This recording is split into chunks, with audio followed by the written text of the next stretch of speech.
You ask Tiger to solve. This deals with linear equations with one unknown. The final result is w equals 17/20. Let's solve it step by step. Group all constants on the right side of the equation. Subtract 1/10 from both sides. Combine the fractions.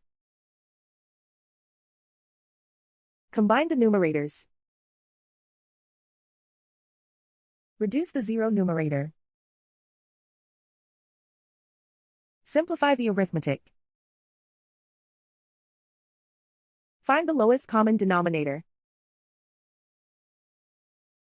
Multiply the denominators. Multiply the numerators. Combine the fractions. Combine the numerators. And so the final result is w equals 17/20.